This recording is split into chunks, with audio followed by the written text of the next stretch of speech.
Indo British advanced pain clinic, నొప్పి మాయం, surgery దూరం. For appointments 9155515563. ఒక 70 ఏళ్ల మహిళ.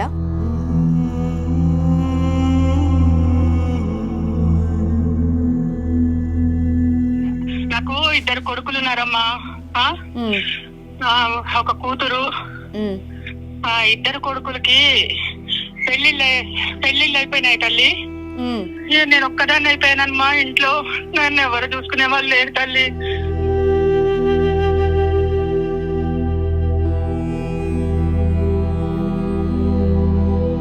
ఆరోగ్యం బాగాలేదన్నారు కదమ్మా, ఏమైంది మీకు?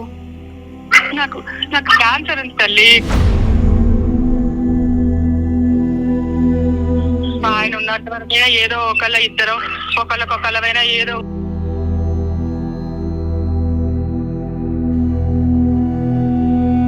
ఆయన కూడా పోయాడు కదా తల్లి. ఇప్పుడు ఎవరు లేరు, వండుకోవడానికి కూడా రావట్లేదమ్మా. పొయ్యమంటిస్తే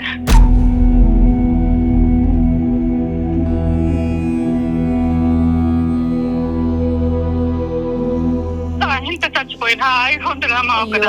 అంత మాట అనకండి. మీరు ఈ ఏజ్కి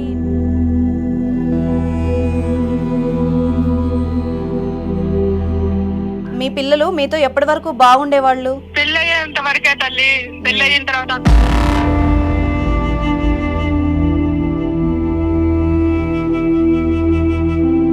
చిన్న కొడుకు మొన్న ఎప్పుడో కొన్ని రోజుల ముందు కొంచెం ఏదో పేపర్ల మీద సైన్ అయితే పెట్టించుకొని ఇల్లు అయితే తీసుకున్నాడు. మన నాన్న కొంచెంసేపు మాట్లాడినా ఒక్కదాన్ని అయిపోయాడు తండ్రి.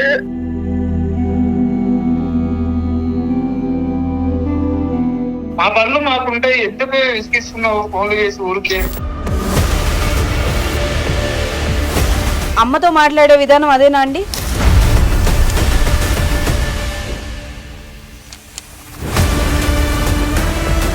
కాదండి, ఆవిడ ఎంత బతిమలాడుతోంది, హెల్త్ బాగాలేదంటోంది. కనీసం ఎలా ఉందమ్మా నీకు నోటికి కూడా అనాలని అనిపించలేదా ఆరోగ్యం బాగాలేదు అంటుంటే? మీరెవరు మాట్లాడడానికి? ఇల్లంతా నాకే ఎందుకు, పెద్దోడు ఉన్నాడు కదా ఎందుకు వదిలేయలేదు?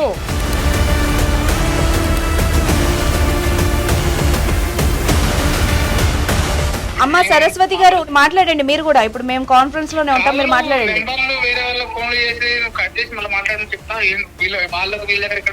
బెదిరిస్తున్నారా మీరు? బెదిరిస్తున్నారా? కట్ చేసి కాల్ చేయంటే అర్థం ఏంటి?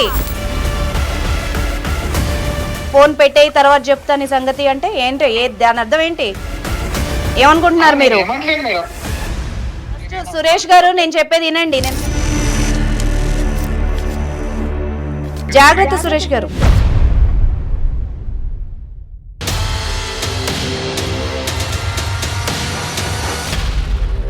పేరెంట్స్ ని పట్టించుకునే పిల్లలు వదిలేసిన పేరెంట్స్, మీ అందరికీ ఇది ఉపయోగపడే వీడియో. సో చివరి దాకా చూడండి. ఇప్పటి వరకు ఎవరైతే పేరెంట్స్ నుంచి ఆస్తులు లాక్కుని వాళ్ళని నెగ్లెక్ట్ చేస్తున్నారో అలాంటి కొడుకులు కూతుళ్ళకి వెన్నులో వణుకు పుట్టించేలా సీనియర్ సిటిజన్ యాక్ట్ ఇప్పుడు ప్రతి రాష్ట్రంలోనూ ప్రతి జిల్లాలోనూ అమలవుతోంది. అందరూ ఉపయోగించుకుంటున్నారు. తెలియని వాళ్ళు కనుక ఎవరైనా ఉంటే దాన్ని ఎలా యూజ్ చేసుకోవాలో ఈ వీడియో ద్వారా మీరు తెలుసుకోవచ్చు. అట్ ద సేమ్ టైం దీనికి మీరు చేయాల్సిందల్లా మీ దగ్గరలో ఉన్న జిల్లా కలెక్టర్ కార్యాలయం కానీ ఆర్టీఓని కానీ సంప్రదిస్తే వాళ్ళు మిమ్మల్ని గైడ్ చేస్తారు. సో ఇవాళ మన గెస్ట్ అడ్వకేట్ శివకుమార్ చారి గారు, వారితో మాట్లాడదాం. నమస్తే sir. So senior citizen act ఎప్పుడో వచ్చింది మనకి అమల్లోకి, బట్ చాలా తక్కువ మంది పేరెంట్స్ దీన్ని ఉపయోగించుకుంటున్నారు. మేబీ పిల్లల మీద ప్రేమ అయ్యి ఉండొచ్చు, వాళ్ళ ఓల్డ్ ఏజ్ స్థితిలో వాళ్ళు ఎవరు ఆదరించక కష్టపడుతూ ఇప్పటికీ చాలామంది వృద్ధాశ్రమాల్లో మగ్గిపోతున్నారు. అలాంటి వ్యక్తే ఒకళ్ళు మనకి కాల్ చేశారు. ఒక 70 ఏళ్ల మహిళ. ఆవిడ తన బాధను చెప్పుకుంది. సో తనకి మనం ఏ విధంగా గైడ్ చేయొచ్చు అన్నది ఒకసారి కాల్ చేసి మాట్లాడదాం. ఆమె బాధ విందాం మనం. కాల్ చేయమంటారా? రింగ్ అవుతుంది.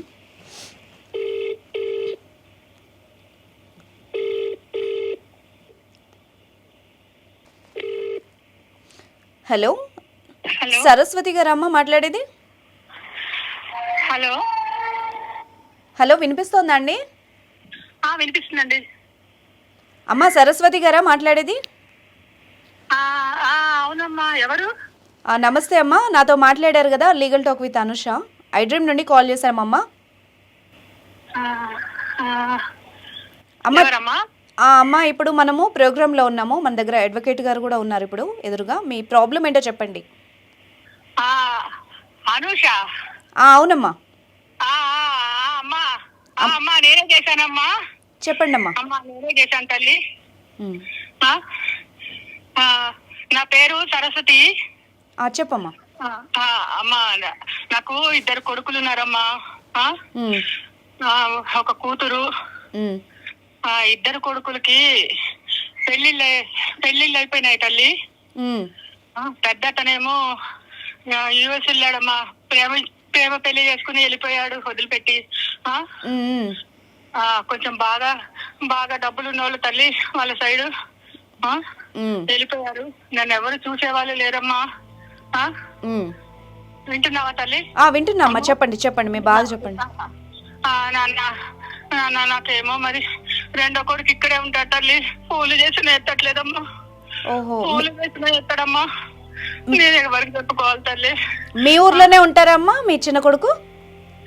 ఇక్కడే ఉంటాడు తల్లి, మా ఊర్లోనే ఉంటాడు. ఎంత మీ వయసు ఎంతమ్మా అసలు? మీ గురించి చెప్పండి ఒకసారి. నాకు 70 ఏళ్ళు తల్లి. 70 ఏళ్ళమ్మా. పెద్ద కొడుకు అసలు కాలు కలుస్తలేదు, మాట్లాడడానికి రాదు. నాకు నేను ఒక్కదాన్ని అయిపోయానమ్మా ఇంట్లో. నన్ను ఎవరు చూసుకునే వాళ్ళు లేరు తల్లి. నాకు ఎట్లయినా నా కొడుకులు మాట్లాడేట చెయ్యమ్మా. నా కొడుకులు కొంచెం మాట్లాడేటట్టు చేయి తల్లి. నా చిన్న కొడుకైనా ఇంటికి వస్తే బాగుంటది అప్పుడప్పుడు.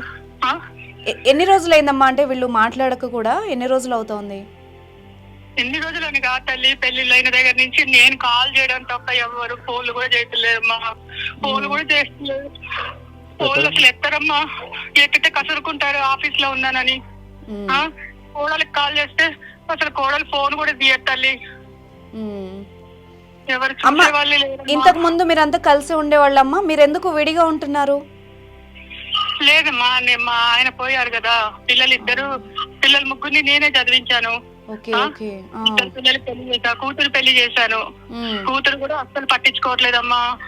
కూతురు అస్సలు పట్టించుకోదు. నాకు టైం లేదు, మా ఆయన పంపించడు అంటుంది. నేను ఏం చేయాలమ్మా? అసలు నన్ను నాకు అసలు ఒంట్లో బాగుంటలేదు. నాకు బీపీ షుగరు. ఏం చెప్పాలి తల్లి? నన్ను ఎవరు చూడకపోతే ఎట్లా తల్లి? నాకు ఈ పైన రెంటుకుంటాడు ఒక అబ్బాయి. ఆ అబ్బాయితో పెట్టించే తల్లి నీకు. నేను ఏం చేయాలి నాకు అర్థం కావట్లేదు. ఆ పైన పాప నాకు ఏమైనా మందులు అంటే ఆ పైన పిల్లాడు తీసుకొస్తాడమ్మా. ఎవ్వరు లేరు నాన్న. ఆరోగ్యం బాగాలేదన్నారు కదమ్మా, ఏమైంది మీకు? నాకు క్యాన్సర్ ఉంది తల్లి. క్యాన్సర్ ఉంది, ఎవరు పట్టించుకోవటం లేదు. నాకు క్యాన్సర్ ఉంది, ఎవరు చూడరు. హాస్పిటల్కి తీసుకెళ్లే వాళ్ళు లేరు. పైన ఏం అడగాలమ్మా? పైన అడగలేం కదా పిల్లల్ని. నా భర్త లేడు తల్లి. ఉంటే అసలు ఇన్ని బాధలు లేవు. ఎన్నాళ్ళు అయిందమ్మా మీ ఆయన చనిపోయి? 10 ఏళ్ళు అయింది తల్లి. 10 ఏళ్ల పైనే అయింది. 10 ఏళ్ల పైనే అయింది. ఆయన ఉన్నంత వరకైనా ఏదో ఇద్దరం ఒకళ్ళకొకళ్ళమైనా ఏదో ఉన్నా లేకపోయినా కూర్చుని ఏదో కాస్త వండుకొని ఏదో చేతనైంది చేస్తూ ఉండేదాన్ని కాస్త ఆయనకి. ఆయన కూడా పోయాడు కదా తల్లి. ఇప్పుడు ఎవరు లేరు. వండుకోవడానికి కూడా రావట్లేదమ్మా. పొయ్యి అంటిస్తే మర్చిపోతున్నా తల్లి. అన్నం తినడానికి కూడా రావట్లేదమ్మా. నా పిల్లలు కాల్ చేస్తే కూడా ఎత్తట్లేదు తల్లి. నా చిన్న కొడుకు అయితే అసలు పట్టించుకోవట్లేదమ్మా. ఏమంటున్నారమ్మా? అంటే ఎప్పుడైనా ఏ సందర్భంలో చెప్పారా ఇలా కలిసి ఉందాం అట్లా అంటే? ఏమంటున్నారు వాళ్ళు? లేదమ్మా, అసలు చెప్పడానికి పిల్లలు వస్తే కదా. పిల్లలు వస్తే కదా తల్లి. వాళ్ళతో అంత ధైర్యం కూడా లేదు నాకు మాట్లాడడానికి. వాళ్ళు పట్టించుకోరమ్మా, అసలు విలువ లేదు. పట్టించుకోరు. ఉంది కదా, తింటున్నావు కదా, ఉంటున్నావు కదా అంటుంటారు. ఎప్పుడు పని పని పని పని. నా చిన్న కొడుకు అయితే పని. అసలు ఒక రోజైనా ఒక ఆదివారం అయినా వచ్చి చూసుకోండిరా అన్న రావట్లేదు తల్లి. నాకు చేతనైతే లేదమ్మా. నేను చచ్చిపోయినా హాయిగా ఉంటున్నామా. అంత మాట అనకండి. మీరు ఈ ఏజ్ కి ఇన్నేళ్ళు ఇలాగ పోరాడుతూ ఉండడమే గొప్ప విషయం. క్యాన్సర్ అంటే మాట్లాడండి. మీరు తట్టుకొని నిలబడ్డారంటే మీ గుండె ధైర్యం అసలు అది. ఇప్పుడు మరి ఆస్తులు ఏమన్నా ఉన్నాయా అమ్మా? ఆస్తులు ఏమన్నా ఉన్నాయా? ఉంది అమ్మా, ఇల్లు ఉంది. మీ పిల్లలకు ఇచ్చారా, ఏమన్నా ఇచ్చారా మీరు? నా చిన్న కూతురికి ఇచ్చానమ్మా. నాకు చిన్న కూతురికి పెళ్లి చేసేటప్పుడు ఇచ్చాను. ఆమెకి ఇచ్చేవన్నీ ఇచ్చేసాను. ఇంకేం లేవు నేను ఇచ్చేది. నా దగ్గర తల్లి ఇంకేం ఇచ్చేది ఆమెకి. ఎప్పటిదాకా బాగున్నారమ్మా వీళ్ళు?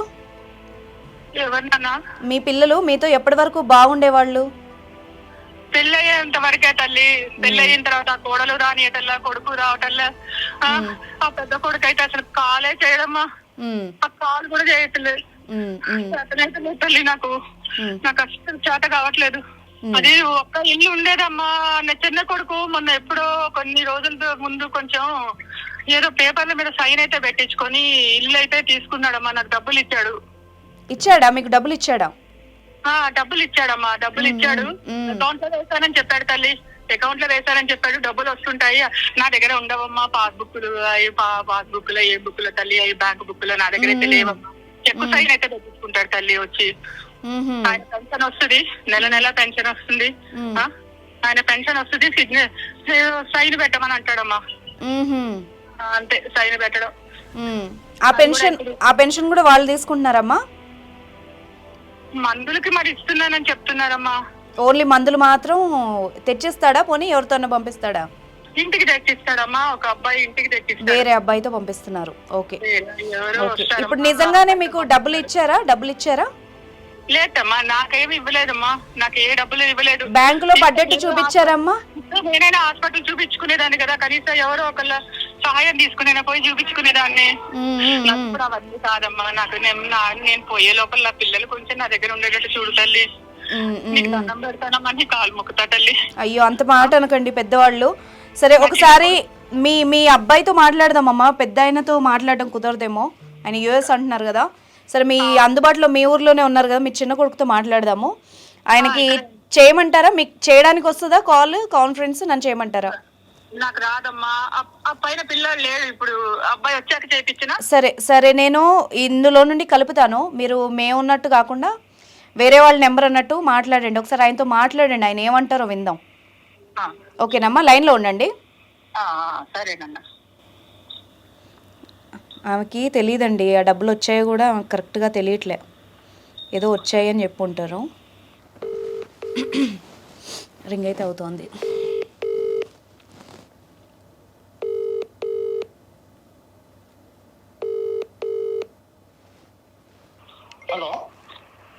హలో నానా సురేష్. అమ్మా, ఎక్కడ నెంబరు? ఎవరిది నెంబరు? నానా బాగున్నావా? బానే ఉన్నా. ఆ నెంబర్లో చెత్తట్లేదని పాపం వేరే. ఏం లేదు నానా, మాట్లాడదామని చేశాను. మాట్లాడాలి. కోడలు బాగుందా నానా? కోడలు బాగుందా నానా? అందరు బానే ఉన్నారు. ఏం చెప్పు. ఏ నాన్న, కొంచెంసేపు మాట్లాడు నాన్న. ఒక్కదాన్ని అయిపోయావు తండ్రి. నువ్వు రాకపోతే మా పనులు మాకుంటే ఎందుకు విసిగిస్తున్నావు? ఫోన్లు చేసి ఊరికే. నేను ఒక్కనే ఉన్నానా? ఫోన్ చేసి ఇస్తున్నావు. ఏం చెప్పు. ఈ నెంబర్ ఎవరిది? నాకు తెలియదు తండ్రి ఈ నంబరు. నేనే కాల్ చేశా కదా నాన్న నీకు. నా నంబర్ నుంచే చేశా నీకు. అయ్యో, నేనే చేశానమ్మా. చెప్పు. కూడా రావట్లేదు. చెప్పు. ఏంది? ఇంటికి చెప్పమ్మా. మాట్లాడదామని చేశాను అంతే. ఏం మాట్లాడాలి? పనులు ఉంటాయి. ఏం మాట్లాడాలి? మా పనులు మాకు ఉంటాయి. ఇంటికి రా అమ్మా. ఒక్కసారి ఇంటికి రా తండ్రి. కోడలు ఒక్కసారి ఇంటికి రా. మా పనులు మాకుంటాయి. పిల్లలు నువ్వు ఒకటే అంటే మా పనులు మాకుంటాయి. పిల్లలు తీసుకుని వాళ్ళు స్కూల్లోకి పోతా ఉంటారు, చదువుకుంటా ఉంటారు. ఏంటి పదే ఫోన్ చేసి తీసుకుంటారు? ఏంటి? అదే నాన్న, నాకు బాగాలేదురా, ఒంట్లో బాగాలేదురా. 2 రోజుల నుంచి జ్వరంగా ఉందిరా. మా పనులు మాకు ఉంటాయి కదా. జ్వరంగా ఉంటే ఒక్కనే లేదు కదా, వాడు కూడా ఉన్నాడు కదా పెద్దోడు. అలా కాదు నాన్న, ఒక్కసారి వచ్చిపోతుంది. మా పనులు మాకున్నాయి. ఊరికే విసిగించకు. నువ్వు ఊరికే విసిగించకు. మా పనులు మాకున్నాయి. పిల్లలైనా వదిలిపెట్టు నాన్న. పిల్లలైనా వదిలిపెట్టు. నాకు ఉంటారా? లేదు, రారని చెప్పిన వాళ్ళు రారు. మాటికి విసిగించకు. వాళ్ళు రారు. అర్థమవుతుందా? మాట్లాడినా సరే రారా. పంపించరా. పంపించారు ఒక 2 రోజులు. ఎవరిని వాళ్ళు రారు, ఎవరు వాళ్ళు పనులు వాళ్ళు ఉంటారు, పిల్లలంటే స్కూల్ పోతారు, ఎవరు మీకు ఊరికి వస్తానికి ఇక్కడ అందరు ఖాళీ లేరు. అమ్మతో ఫోన్ చేసి విసిగించారు, పనులు ఉన్నా నేను. హలో సురేష్ గారు. హలో ఎవరండి? నమస్తే అండి, నా పేరు అనుష అండి, లీగల్ టాక్ ప్రోగ్రామ్ నుండి ఐడ్రీమ్ నుండి కాల్ చేస్తున్నానండి నేను. చెప్పండి. అదే సార్, ఏమనుకోవద్దు, మీ కాల్ కన్వర్జేషన్ మేము వింటున్నాము, అంటే నా కాల్ నుండే చేశాను మీకు. మీ పద్ధతి బాగోలేదు సురేష్ గారు. మీ అమ్మతో మాట్లాడే విధానం అదేనా అండి? ఏం బాగోలేదు పద్ధతి అంటే? కాదండి, ఆవిడ ఎంత బతిమలాడుతోంది, హెల్త్ బాగాలేదు అంటోంది, కనీసం ఎలా ఉందమ్మా నీకు నోటికి కూడా అనాలని అనిపించలేదా ఆరోగ్యం బాగాలేదు అంటుంటే? ఆరోగ్యం బాగాలేదు అంటుంటే మా పనుల్లో మేము ఉంటామండి, పనులలో ఉంటాం కదా, ఊరికే. ఏం పనులు ఉంటాయి సార్? తెలియక అడుగుతున్నాను, ఒక్కసారి చెప్పండి సార్. వాళ్ళ నంబర్లతో ఫోన్ చేసి మీరు ఆవిడ నెంబర్ ఎత్తితే ఆమెకి కర్మ పట్టదు కదా, ఆమె ఇంకొకళ్ళు దాని నుంచి ఎందుకు చేసింది? మీరెవరు మాట్లాడడానికి? మీరెవరు ఫస్ట్? నేను నార్మల్ గా ఒక సిటిజన్ లా మాట్లాడుతున్నాను. ఇప్పుడు అదే అండి, ఇప్పుడు దేనికోసం చేస్తున్నారు? మీరెందుకు చేస్తున్నారు? నేను చెప్పేది వినండి. మీకు పనులు ఉన్నాయి అన్నారు కదా, ఏం పనులు ఉన్నాయి సురేష్ గారు, ఒక్కసారి చెప్పరా? ఉంటాయి. ఇప్పుడు మీరు ప్రొఫెషన్ లో మీరు చేసుకుంటారు కదా, మా ప్రొఫెషన్ లో మాకు పనులు ఉంటాయి. మరి అమ్మని చూడడం పని కాదా అండి? మీ పని కాదా? అమ్మని చూడండి, ఇంకోటి ఉన్నాడు కదా పెద్దోడు, వాడు కూడా ఉన్నాడు కదా పెద్దోడు, ఒక్కనే లేడు కదా. మీకు మొత్తం తెలిసి అసలు ఏం చెప్పింది మీకు మొత్తం తెలిసి మాట్లాడుతున్నారు. తెలిసే మాట్లాడుతున్నామండి, అందుకే. తెలియక ఇట్లా మాట్లాడరు. నేను నాకు ఒక్కరికే కాదు కదా, వాడు ఉన్నాడు కదా. మీకు కూడా అమ్మే కదా మరి? వాడు ఉన్నాడు కదా ఫస్ట్, ఉంటే నేను చూసుకుంటా. ఆయన లేరంట కదండి ఇప్పుడు, ఆయన ఎక్కడో వేరే దేశంలో ఉన్నారు, పక్క నుండి కనీసం మీరు పట్టించుకోరా అండి? నాకు సంబంధం లేదండి. కాదు సురేష్ గారు, నేను ఒక నిమిషం నేను నన్ను మాట్లాడినండి, ఒక 2 నిమిషాలు మాట్లాడండి. సరే, మీరు ఏమన్నారు ఇప్పుడు? ఆయన ఒక్కడే ఉన్నాడు కదా అన్నారు, అవునా? మరి ఇల్లు ఆవిడ ఇల్లు రాసిచ్చారు మీకు, మరి అప్పుడు నేను ఒక్కడనే ఉన్నానా, వాడికి కూడా వాటా అయ్యాను ఎందుకు అడగలేదు మీరు ఒక్కళ్ళు ఎందుకు తీసుకున్నారు?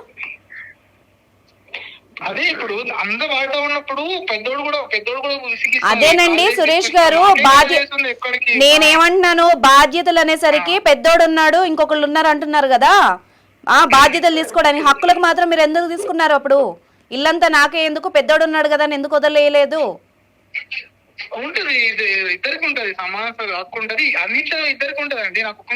ఆయన మొత్తానికే వెళ్ళిపోయాడు, ఆవిడ ఒక రవ్వ మీ మీద ఎక్కువ ప్రేమ పెట్టుకొని అన్ని మీకు ఇచ్చి మిమ్మల్ని చూసుకుంది కదా, అలాంటప్పుడు మీరు తప్పించుకోవడం కరెక్ట్ కాదు కదా.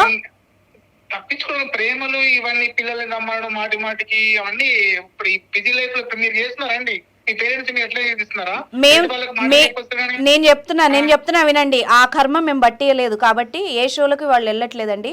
ఫస్ట్ మీ అమ్మగారు ఇంకో గడప దొక్కారంటే అది మీ చేతగాంతనం, మీరు ఫెయిల్ అయ్యారు కొడుగ్గా, అది అర్థం చేసుకోండి, పక్కోళ్ళని అందం కాదు. మేము ఆ స్థితికి వినండి కరెక్టే మాట్లాడుతున్నారు. ఒక నిమిషం సురేష్ గారు, నన్ను మాట్లాడనివ్వండి. మీ అమ్మగారు ఆల్రెడీ తను క్యాన్సర్తో పోరాడుతూ బతుకుతూ ఉంది. ఆవిడ కనీసం మందులకు కూడా మీరు వెళ్ళలేని స్థితిలో ఉన్నారా? మరి కనీసం మందులు తెచ్చిచ్చే టైం కూడా మీకు లేదా? ఎవరో పక్కింటి అబ్బాయితో బయట వాళ్ళతో తెప్పించుకోవాల్సిన కర్మ ఆవిడకి ఏంటండి?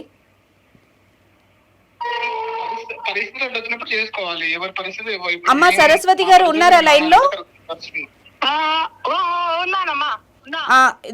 వినండి, మాట్లాడండి మీరు కూడా, ఇప్పుడు మేము కాన్ఫరెన్స్ లోనే ఉంటాం, మీరు మాట్లాడండి.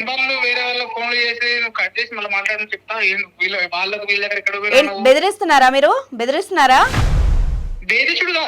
కట్ చేసి కాల్ చేయంటే అర్థం ఏంటి? గట్టిగా మాట్లాడరా, వినిపించట్లా, గట్టిగా మాట్లాడు.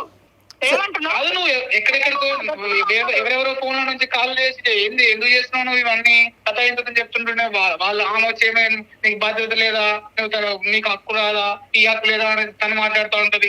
ఎక్కడికి పోయినావు, ఏం చేస్తున్నావు, ఏంటిది నువ్వు రానా ఇంటికి రామా? నువ్వు ఇప్పుడు అంత ప్రేమగా మాట్లాడినప్పుడు అన్ని విధాలుగా ఉండాలి. అక్కడ వాడితో అట్లా ఉండాలి, నాతో కూడా అట్లనే ఉండాలి. నువ్వు నాకే మాటికి ఫోన్ చేసి విసిగి చూడేదంతా కాదు. నువ్వు ఫస్ట్ ఫోన్ పెట్టి సురేష్ గారు ఒక నిమిషం మీరు కట్ చేయొద్దండి, నేను మళ్ళీ కాల్ చేస్తాను మీకు, లేదంటే ఇంటికి వచ్చి మాట్లాడతాం మరి. సురేష్ గారు మీరు ఎవరితో మాట్లాడుతున్నారో ఫస్ట్ నేను ఒకసారి నన్ను లెట్ మీ క్లియర్. నేను ఒక మీడియా ఛానల్ నుండి మాట్లాడుతున్నాను, మీ అమ్మగారికి సపోర్ట్గా మాట్లాడుతున్నాను, అది గుర్తు పెట్టుకొని మైండ్లో పెట్టుకొని మాట్లాడండి. ఫోన్ పెట్టేయి తర్వాత చెప్తాను ఈ సంగతి అంటే ఏంటి, దాని అర్థం ఏంటి, ఏమనుకుంటున్నారు మీరు? ఫస్ట్ సురేష్ గారు నేను చెప్పేది వినండి, నేను చాలా మర్యాదగా మాట్లాడినా, మీరు క్రాస్ చేశారు ఆ లైన్, అర్థమవుతుందా? సురేష్ గారు మీకు మీ అమ్మగారు వద్దు అనుకుంటే, ఆ బాధ్యతలు మీకు వద్దు అనుకుంటే, ఒక మంచి పని ఉంది నేను చెప్తాను, మీరు అది చేయండి.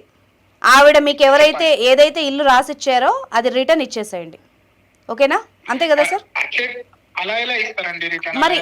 మరి మీ అమ్మ వద్దు కానీ ఆ బాధ్యత వద్దు కానీ ఆ ఆస్తి కావాలా మీకు?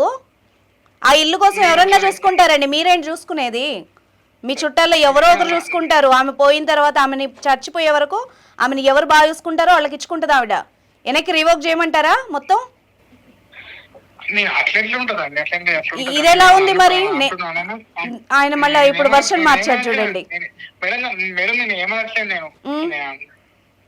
ఇప్పుడు అన్నారు కదా సార్ ఫోన్ పెట్టేయి తర్వాత చూస్తాను నీ సంగతి అని, అలాంటి సాహసం చెయ్యొద్దు కదా. ఇప్పుడు కాదు తిట్టడానికి అమ్మ మీద హక్కు ఉంది, ఆవిడ తినడానికి నీకు హక్కు ఉంది, ఆమెను చూడడానికి మాత్రం నీకు బాధ్యత లేదా? ఇదెక్కడ న్యాయం సురేష్ గారు? మీరు తీసుకోవాలండి, మీరు తీసుకోవాలి, లేకపోతే లీగల్ గా మీరు న్యూస్ చూస్తారో లేదో, రీసెంట్ గా కూడా వరంగల్లో ఒక తండ్రికి ఇలా జరిగితే డైరెక్ట్ గా వినండి నన్ను కూడా మాట్లాడియండి. కలెక్టర్ గారు దగ్గరుండి ఆయన ఆస్తి మొత్తం రిటర్న్ చేయించారు, ఓకేనా? మీ అమ్మగారికి తెలియక ఇప్పటికీ కూడా ఆవిడ మీ నుంచి ఏం అడగట్లేదు. ఆమె ఏం డబ్బులు ఇవ్వండి లేకపోతే ఇది ఇవ్వండి ఫుడ్ పెట్టండి అని అడగట్లేదు. ఆమె ఎందుకండి ఇంత దౌర్భాగ్యమైన స్థితి, ఒక తల్లికి 3 పిల్లలు పెంచుకొని కనీసం ఫోన్ ఎత్తే నాదుడు లేకుండా ప్రేమ కోసం ఏడుస్తోంది ఆ ఏజ్లో, తప్పు కదా? పనులు ఎంతుంటాయండి సురేష్ గారు, భలే చెప్తున్నారు. ఏంటి ఇందాక మీరు మాట్లాడారు, పిల్లలు ఉన్నారు వాళ్ళని చూసుకోవాలి, రేపు మీ పిల్లలు కూడా మిమ్మల్ని ఎలాగ గెంటేస్తారు మా పనులు మాకున్నాయని. అప్పుడు ఒకసారి మీ అమ్మ స్థితిలో ఆమె ప్లేస్ లో ఉండి ఆలోచించండి. ఒక నిమిషం, ఒక సెకండ్ సురేష్ గారు, నేను మీకు చెప్పింది మీకు అర్థమైందో లేదో నాకు తెలియదు. ఒకసారి లాయర్ గారు ఉన్నారు, ఇస్తాను, ఆయన ఏం చెప్తారో వినండి, కానీ ఫోన్ కట్ చేయొద్దు మీరు. సార్ మీరు చెప్పండి సార్. సురేష్ గారు ఇక్కడ ఏమైతే మీ మదర్ ప్రాపర్టీ మీరు తీసుకున్నారో, మీరు ఎప్పుడైతే వాళ్ళ మెయింటెనెన్స్ కానీ వాళ్ళని చూసుకోకపోవడం కానీ వాళ్ళ వెల్ఫేర్ కానీ వాళ్ళ ఎమ్యూనిటీస్ కానీ ఏమైతే ఉన్నాయో అవి మీరు చూసుకున్నప్పుడు ఖచ్చితంగా మీరు మీ మదర్ తీసుకోకపోయినా సరే, మీ మదర్ తరఫున మీ మదర్ పెట్టకపోయినా మీ మదర్ తరఫున ఎవరైనా ఒక సిటిజన్ పోయి లోకల్ కలెక్టర్, డిస్ట్రిక్ట్ కలెక్టర్ కానీ లేకపోతే ఆర్డీఓ కానీ లేకపోతే కోర్టులో కానీ లేకపోతే ట్రిబ్యునల్లో కానీ ఒక కేసు ఫైల్ చేస్తే మీకు వచ్చిన ప్రాపర్టీ ఏదైతే ఉందో అది రిటర్న్ చేసే అవకాశం ఉంది. మీ ట్రాన్స్ఫర్ ఆఫ్ ప్రాపర్టీ అనేది ఇమ్మీడియట్లీ రద్దు చేసే అవకాశం ఉంది. మీకు సీనియర్ సిటిజన్ యాక్ట్ 2007 ఐడియా ఉండాలి మీకు, ఓకే? సెక్షన్ 23 ప్రకారము మీకు ఇచ్చిన ప్రాపర్టీ ఏదైతే ఉందో అది ఇమ్మీడియట్లీ రివోక్ చేస్తారు. మీరు ఆ దృష్టిలో పెట్టుకొని మీ మదర్ని చూసుకోవడం కానీ లేకపోతే ఆమెకు సంబంధించిన మెడికల్కి సంబంధించిన అవసరాలు ఏదైతే ఉందో అవన్నీ కూడా తీర్చాలి. మీరు చూసుకోవాల్సిన బాధ్యత మీ మీద ఉందండి.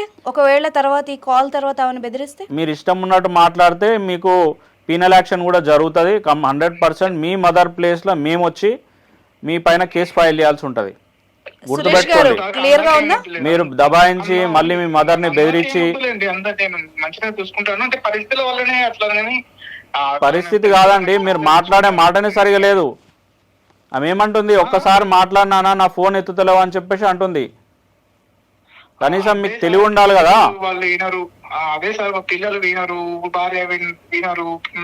అవునండి, వినకుంటే మీరేం చేస్తున్నారు? మీరైతే ఆమెకు పుట్టినారు కదా, బాధ్యత లేదా మీకు? బాధ్యత లేకుండా అట్లా ప్రవర్తిస్తే అన్ని పోతాయి, లోపలికి కూడా పోతారు మీరు. సురేష్ గారు అర్థమైందా? అర్థమైందా? అంత దాకేం ఉండదు సార్. అంటే నేనేమంటున్నానంటే ఈ కాల్ వరకు మీరు పద్ధతిగా మారిపోయినట్టు నటించి మళ్ళీ తర్వాత ఆవిడ పెద్ద ఆవిడ ఏం చేస్తుందిలే అలా కూడా మాట్లాడారు అనుకోండి, నా నెంబర్ ఆవిడ దగ్గర ఉంటది. అర్థమైందా? లేదు మేడం అట్లేం లేదు, కావాలంటే మీరు మళ్ళీ ఫోన్ చేసి కనుక్కోవచ్చు. అట్లేం నేను ఏమన్నా కొంచెం లేదు మేడం. సురేష్ గారు నా సైడ్ నుంచి ఒక్క రిక్వెస్ట్ అండి. మీ అమ్మగారు చెప్పండి మేడం. నిన్న నాకు ఫోన్ చేసి కూడా అమ్మా తల్లి నీకు దండం పెడతాను ఒక్కసారి మా బాబుతో మాట్లాడి అమ్మా అని కళ్ళనీళ్ళు పెట్టుకుంది. ఆవిడ ఏడుస్తుంటే బాధ చూడలేక నేను ఈరోజు ఈ కాల్ పెట్టాను. అర్థమైందా? ఆ ఆస్తో లేకపోతే మిమ్మల్ని డబ్బులో ఏదో మెయింటెనెన్స్ ఏం అడగట్లేదండి. కొంచెం అర్థం చేసుకోవాలి మీరు కూడా. 70 ఏళ్ళు ఆవిడ ఎన్ని రోజులు ఉంటారో తెలీదు. అన్ని రోగాలతో పోరాడుతూ మిమ్మల్ని పెంచి పెద్ద చేస్తే లాస్ట్కి వచ్చి వాడు చూసుకుంటాడు వీడు చూసుకుంటాడంటే ఎంతవరకు న్యాయం అది? అట్లా ఏం జరగలేదు మేడం. సురేష్ గారు నేను ఇంకొకటి నన్ను మాట్లాడియండి. ఇంకొక విషయం చెప్తాను. ఇప్పుడు ఏదైతే మీ అమ్మ విషయంలో మీరు ప్రవర్తిస్తున్న తీరుందో దాన్ని చూస్తూనే మీ ఇద్దరు పిల్లలు కూడా పెరుగుతున్నారు. రేపు ఇదే వాళ్ళు ఎగ్జాంపుల్గా తీసుకొని మిమ్మల్ని బయటికి గెంటేసిన రోజు ఈరోజు మీ అమ్మ పడిన బాధ ఏంటో మీకు ఆ రోజు అర్థమవుతుంది. అంతవరకు తెచ్చుకోకండి. మీ పిల్లలకు కూడా నేర్పియండి పేరెంట్స్ని ఎట్లా చూసుకోవాలి ఏంటి అని మీరు చేసి వాళ్ళ ముందు చూపించండి. అర్థమవుతోందా? అలాగే అండి. అమ్మ సరస్వతి గారు లైన్లో ఉన్నారా? ఉన్నాను తల్లి. అమ్మ ఇప్పుడు మాట్లాడమ్మా. మీకు అబ్బాయితో ఒకసారి మాట్లాడు. సురేష్ అమ్మా చెప్పండి. అమ్మలు చెప్పు నాన్న. వస్తావా నాన్న? వస్తాను పిల్లలు తీసుకుని వస్తాను. ఇప్పుడు రేపైనా పంపించమ్మా. రేపైనా ఎవరినైనా పంపించమ్మా. పిల్లలు పంపించు. అమ్మా సరస్వతి గారు. అమ్మా అమ్మా సంతోషమా? చాలా సంతోషం తల్లి.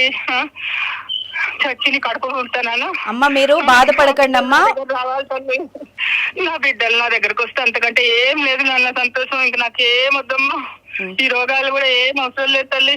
నా పిల్లల్ని చూస్తే చాలు తల్లి, ఇంకేం వద్దు నాకు. అమ్మ మీరు బాధపడకండి, పెద్దవాళ్ళు మీ ఆరోగ్యం చూసుకోండి. ఇప్పుడు మనసులో కూడా ఏం పెట్టుకోవద్దు. సురేష్ గారు దయచేసి నేను మీ సిస్టర్ అనుకోండి. గట్టిగా మాట్లాడుంటే క్షమించండి. మీ అమ్మగారిని మాత్రం ఏమనకండి. లేదండి అట్లేమన్నా తెలుసు, అట్లేమన్నా ఉంది. మేమన్నా గట్టిగా మాట్లాడుంటే మాత్రం నేను సారీ చెప్తున్నాను. ఆవిడతో మంచిగా ఉండండి, సరేనా? ఓకేనా? ఇదేం మనసులో పెట్టుకోకండి. అమ్మ సరస్వతి గారు నా నెంబర్ ఉంది కదా మీ దగ్గర, పెట్టుకోండి అమ్మా. ఇప్పుడు నేను కొన్ని మీకు చెప్పాము కదా, మళ్ళీ గనక మీతోటి వాళ్ళు ఎవరైనా వృద్ధులు ఉంటారు కదా తెలిసిన వాళ్ళు, మీకు తెలిసిన వాళ్ళు, అలా గనక పిల్లలు గనక పట్టించుకోకపోతే ఖచ్చితంగా మీరు ఒక కలెక్టర్ ఆఫీస్కి కానీ ఆర్డీఓని కానీ కలిస్తే మీ ప్రాబ్లం ఆల్మోస్ట్ సాల్వ్ చేస్తారమ్మా, సరేనా? మంచిగా ఉండండి అమ్మా. సరే సురేష్ గారు మంచిగా చూసుకోండి అండి. జాగ్రత్త సురేష్ గారు. బాయ్ అండి. సో అదే అండి ఈరోజు కొంత సరస్వతి గారికి ఆవిడ మరీ దేనికోసం కాదు, ఒక ప్రేమ కోసం, ఒక మాట కోసం. అంటే ఏ పేరెంట్స్ అయినా కూడా జనరల్లీ ఇప్పుడు ఒక సిటిజన్ ఎవరైనా సరే ఒక పర్సన్ ఇంకో పర్సన్ మీద ఈజీ కేసు పెట్టేస్తారు. జనరల్గా ఏ పేరెంట్స్ అయినా సరే తన సొంత కొడుకైనా కూతురైనా సరే ఎవరైనా సరే ఏ తప్పు చేసినా కడుపులో పెట్టుకుంటారు అని వాళ్ళని కోర్టుకి ఇవ్వాలనో లేకపోతే బయట వాళ్ళ పేరు ఖరాబ్ చేయాలనో లేకపోతే వాళ్ళకి పనిష్మెంట్ ఇవ్వాలనో మళ్ళీ వాళ్ళ బాధపడతారు. అవును. ఓకే, ఇట్లాంటి సిచ్యువేషన్స్ని అడ్వాంటేజ్గా తీసుకొని ఈ యొక్క ఎమోషనల్గా పేరెంట్స్ ఫీల్ అవుతారు కాబట్టి పేరెంట్స్ ప్రేమనే అడ్వాంటేజ్ గా తీసుకొని ఆడుకుంటున్నారు ఎవరైతే ఉన్నారో, కొడుకులైనా కూతుర్లైనా ఎవరైనా సరే. ఆస్తులు వచ్చేటప్పుడు అని లేకపోతే తల్లి చనిపోతే వాళ్ళ ఒంటి మీద బంగారం తీసుకొని కూడా రెడీగా ఉంటారు. అవును. కానీ వాళ్ళకి ఏదైనా మెడికల్ అవసరం వచ్చినప్పుడు లేకపోతే వాళ్ళకి ఎంబడి ఉండనప్పుడు వాళ్ళకి పిల్లల మీద మనసు గుంజుతుంది. వాళ్ళ మన్మర్ల కోసం మనసు గుంజుతుంది వాళ్ళకి, వాళ్ళని రానియరు. అవును. ఇప్పుడు అదే కదా ఆవిడ కనీసం పిల్లల్ని బాధపడుతోంది. అదే అండి, ఇప్పుడు వాళ్ళ పిల్లల్ని చూసినా వాళ్ళ మన్మరాలని వాళ్ళని చూసుకున్నా కూడా వాళ్ళకు వచ్చిన రోగం అనేది ఎంతో కొంత ఎక్కడో కొంత క్యూర్ అవుతుంది. క్యూర్ కాకుండా ఒక ఆనందంలో వాళ్ళని చూసి వాళ్ళ దాంట్లో వాళ్ళకి పెయిన్ అనేది తెలియదు. సో అట్లాంటి సిచ్యువేషన్లో ఇదంతా ఈ యొక్క ప్రేమని అడ్వాంటేజ్గా తీసుకొని వాళ్ళు ఏం చేయలేరు, వాళ్ళు ఏడికి పోలేరు. అవును. ఇంకొక డిసడ్వాంటేజ్ ఏంటంటే వాళ్ళు ఏడికి పోలేరు. అదే లాయర్ గారు, అసలు ఇంత కఠినమైన చట్టాలు ఉండి వీళ్ళకి ఇంత వెసులుబాటు ఉన్నా కూడా ఇంకా స్టిల్ వృద్ధాశ్రమాలు ఎన్ని ఉన్నాయి అంటేనే అర్థం చేసుకోవచ్చు. పిల్లలు ఎంత క్రూయల్గా వ్యవహరిస్తున్నారు, పేరెంట్స్ ఎంత ప్రేమ మత్తులో వాళ్ళని క్షమిస్తూ బాధపడుతున్నారన్నది ఎగ్జాంపులే మనకి రోజు మనం అనాథాశ్రమాలు వృద్ధాశ్రమాల్లో చూస్తున్నాం కదా. అయితే ఇక్కడ ఏంటంటే దీంట్లో గమనించాల్సింది ఏంటంటే ఈ సీనియర్ సిటిజన్ యాక్ట్లో క్లియర్గా ఏం చెప్పారంటే వృద్ధులే వెళ్లాల్సిన అవసరం లేదు. ఓకే, ఎక్కడైనా మీరు చెప్పినట్టుగా వాళ్ళ తరపు నుంచి వృద్ధులే పోవాల్సిన అవసరం లేదు. వాళ్ళ తరపు నుంచి ఎనీ సిటిజన్ పోయి వాళ్ళకు సంబంధించిన పేరు మీద వాళ్ళు కంప్లైంట్ లాడ్జ్ చేయొచ్చు, మళ్ళీ లేకపోతే ట్రిబ్యునల్లో కేసు వేయొచ్చు. ఓకే, ఒక సెంట్రల్ గవర్నమెంట్ దీన్ని స్పష్టంగా చాలా క్లియర్గా ఏం చెప్పిందంటే దీంట్లో క్లియర్ కట్గా ఎక్కడ వేసుకోవాలనేది ఎక్కడ కూడా లేదు. మీకు జ్యుడిషియల్కి పవర్ ఇచ్చింది, మీకు పోలీస్ డిపార్ట్మెంట్కి పవర్ ఇచ్చింది, ఆర్డీఓకి పవర్ ఇచ్చింది, డిస్ట్రిక్ట్ కలెక్టర్కి పవర్ ఇచ్చింది, మళ్ళీ డిస్ట్రిక్ట్ సోషల్ వెల్ఫేర్ ఆఫీసర్ కూడా పవర్ ఇచ్చింది మెయింటెనెన్స్ ఫైల్ చేసుకోమని. మన క్రిమినల్ ప్రొసీజర్ కోడ్ అయినా సరే చూసుకోవడం మాత్రమే కాదు, వాళ్ళని కొంతమంది ఏం చేస్తారంటే ఇంట్లో పేరెంట్స్ ని వాళ్ళు వెళ్ళిపోయేలాగా, వాళ్ళకి ఏమన్నా జరగకూడదు జరిగేలాగా దాన్ని ప్రోత్సహిస్తారు. అంటే మాటల ద్వారా చేతల ద్వారా వాళ్ళని కేర్లెస్ గా వెళ్ళిపోయేలాగా అదే మాట్లాడతారు. దానికి కూడా పనిష్మెంట్స్ ఉంటాయి. నేనేమంటున్నా, ఇప్పుడు ఈ యొక్క వృద్ధురాలు ఎవరైనా ఓల్డ్ ఏజ్ పర్సన్ ఉన్నారు, సీనియర్ సిటిజన్ ఉన్నారు, వీళ్ళు అక్కడ దాకా వెళ్ళకపోయినా వీళ్ళు ఎక్కడైనా సరే కంప్లైంట్ చేయవచ్చు. డిస్ట్రిక్ట్ సోషల్ వెల్ఫేర్ ఆఫీసర్ దగ్గర పోయి కూడా కంప్లైంట్ చేయవచ్చు. వీళ్ళకి సంబంధించిన మెయింటెనెన్స్ కూడా వీళ్ళు ఫైల్ చేసుకోవచ్చు. ఇప్పుడు కొత్తగా వచ్చిన చట్టం BNSS లో కూడా ఈ యొక్క రైట్ ని కల్పించారు. పాత CRPCలో కూడా సెక్షన్ 125 కింద కూడా మెయింటెనెన్స్ ఫైల్ చేసుకున్నారు. ఇప్పుడు కూడా మెయింటెనెన్స్ ఫైల్ చేసుకోవచ్చు. డైరెక్ట్ ఒక application district social welfare officer కూడా అప్లికేషన్ పెట్టుకోవచ్చు. ఒకవేళ వీళ్ళకి సంబంధించిన ఆఫ్టర్ 2007, ఇది ఎందుకు ప్రెస్ చేసి చెప్తున్నా అంటే ఆఫ్టర్ 2007లో తర్వాత ఏమైనా ప్రాపర్టీస్ ట్రాన్స్ఫర్ అయితే వీళ్ళ పేరు నుంచి కొడుకుల పేరు మీద చేపించుకుంటారు. చేపించుకున్నంత వరకు అమ్మ అంతా బానే ఉంటది. ఎప్పుడైతే ప్రాపర్టీ ట్రాన్స్ఫర్ అయిన తర్వాత అమ్మతోటి అవసరం లేదు, అయ్యతోటి అవసరం లేదు, ఎవరితోటి అవసరం లేదు. దాని తర్వాత 2007 తర్వాత జరిగిన ట్రాన్స్ఫర్ ఆఫ్ ప్రాపర్టీస్ ఏవైతే ఉన్నాయో అవి మనం వెనక్కి కూడా తెప్పించవచ్చు అండి, రివోక్ చేయించవచ్చు. ఎటువంటి ట్రాన్స్ఫర్ ఆఫ్ ప్రాపర్టీ అయినా సరే, గిఫ్ట్ డీడ్ అయినా సరే, వేరే ఏ డీడ్ అయినా సరే, దాంట్లో మన సెక్షన్ 23లో క్లియర్ కట్గా చెప్పారు. ఒకవేళ తల్లిదండ్రి నుంచి తీసుకున్న ప్రాపర్టీ ఎటువంటి రూపకంగానైనా సరే ఒకవేళ ట్రాన్స్ఫర్ చేస్తే దాని తర్వాత వాళ్ళ ఎమ్యూనిటీస్ కానీ, వాళ్ళ సోషల్ వెల్ఫేర్ కానీ, లేకపోతే వాళ్ళ మెడికల్కి సంబంధించిన అవసరాలు కానీ తీర్చకుండా వాళ్ళని నెగ్లెక్ట్ చేసి వాళ్ళని రోడ్డు మీద వదిలేసి పోతే దాన్ని ఇమ్మీడియట్లీ రివోక్ చేయొచ్చు అని section 23 of senior citizen act లో క్లియర్ గా చెప్పారు.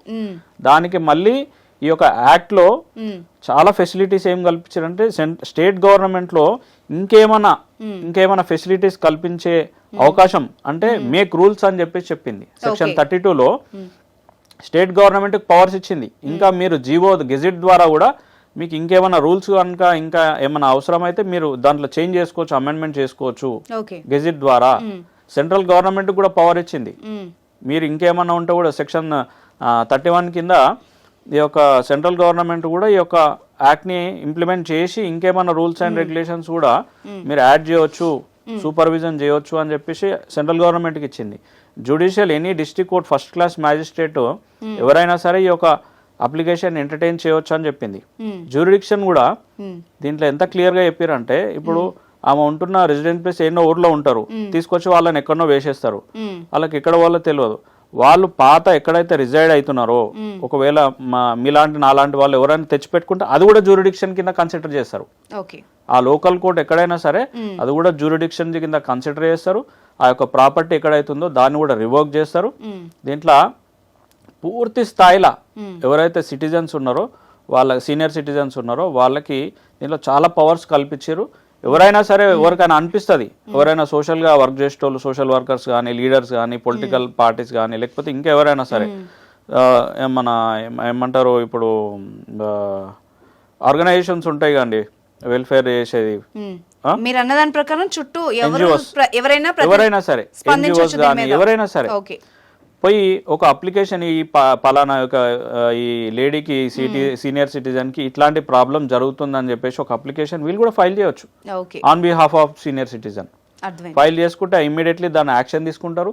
డైరెక్ట్గా ఎవరైతే కలెక్టర్ కూడా ఇంటికి వచ్చే అవకాశం ఉంది. డైరెక్ట్ ఒక ఆర్డీఓ కానీ పోలీస్ ఆఫీసర్ కానీ మీరు కంప్లైంట్ చేస్తే వాళ్ళు వచ్చి సిచ్యువేషన్ని పరిశీలించి దానికి సంబంధించిన ట్రిబ్యునల్కి కానీ లేకపోతే కోర్టుకు కానీ వాళ్ళు కూడా యాక్షన్ తీసుకునే అవకాశం ఉంది దీంట్లో. రైట్.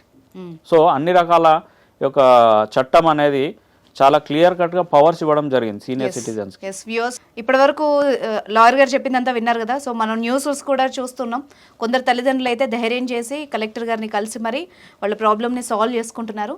సో మీరు కూడా ఇలాంటి ఇష్యూతో బాధపడుతున్నట్టయితే ఖచ్చితంగా ఈ సీనియర్ సిటిజన్ యాక్ట్ ఏదైతే ఉందో ప్రతి ఒక్కళ్ళు ఉపయోగించుకోండి.